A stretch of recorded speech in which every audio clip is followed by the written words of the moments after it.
Communiqué de presse. La plateforme de l'opposition rwandaise, P4, dénonce le nettoyage ethnique en cours dans la ville de Goma, qui est sous l'occupation du régime totalitaire rwandais. Le 12 mai 2025, M. Willy Ngoma, porte-parole militaire du mouvement rebelle M23, un proxy des forces de défense rwandaises, RDF, a rassemblé 181 personnes de tous âges au stade de l'Unité à Goma et les a présentées à la presse comme des citoyens rwandais vivant illégalement en RDC.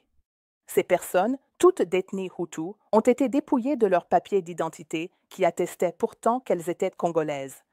Les papiers ont été brûlés sur place en public.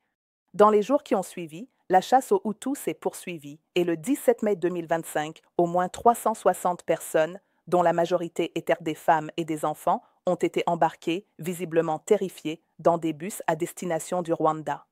Le sort de nombreux jeunes hommes et pères dont dépendaient ces personnes expulsées demeure inconnu à ce jour.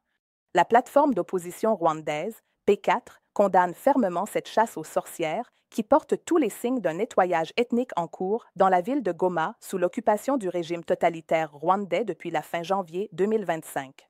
Nous exprimons notre plus profonde sympathie à toutes les personnes touchées par cette situation tragique.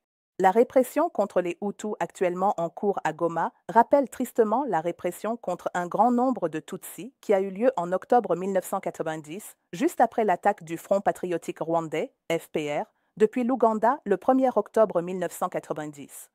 L'argument de la collaboration avec les rebelles du FPR, qui avait été utilisé à l'époque au Rwanda pour justifier l'arrestation et la détention des Tutsis au stade Nyamirambo à Kigali, est désormais appliqué par ces anciens rebelles du FPR actuellement au pouvoir au Rwanda pour détenir des Hutus au stade de l'unité situé dans la ville de Goma qu'ils occupent. Ces Hutus vulnérables sont accusés de collaborer avec les rebelles du FDLR. Cette situation montre qu'au-delà du pillage des ressources naturelles, les mécanismes que le régime totalitaire rwandais utilise contre les Hutus en RDC sont similaires à ceux qui ont été employés au Rwanda et qui ont conduit au génocide contre les Tutsis en 1994. Cette hypothèse est d'autant plus crédible que les violations massives des droits de l'homme constituent le mode opératoire de l'armée rwandaise, qui a déjà fait des millions de victimes au cours de près de 3 décennies de présence en RDC. Il convient également de rappeler que les Hutus actuellement persécutés à Goma sont des survivants des massacres à grande échelle commis par l'armée rwandaise lors des 2 invasions rwandaises contre la RDC en 1996 et 1998. À cet égard, le rapport de cartographie des Nations Unies, élaboré par le Bureau du Haut Commissariat des Nations Unies aux droits de l'homme, révèle notamment que plusieurs incidents répertoriés dans ce rapport font apparaître des circonstances et des faits à partir desquels un tribunal pourrait déduire l'intention de détruire, en partie, le groupe ethnique Hutu en RDC, si ces faits étaient établis au-delà de tout doute raisonnable. Le caractère apparemment systématique et généralisé des attaques, qui visaient un très grand nombre de réfugiés Hutus rwandais et de membres de la population civile Hutu, entraînant leur mort, révèle un certain nombre d'éléments accablants qui, s'ils étaient prouvés devant un tribunal compétent, pourraient être qualifiés de crimes de génocide. Page 280-281, paragraphes 5 à 15. À la lumière de tous ces faits, nous appelons la communauté internationale à intervenir très rapidement pour empêcher que le processus de nettoyage ethnique en cours à Goma ne se propage à toutes les autres zones occupées par les RDF.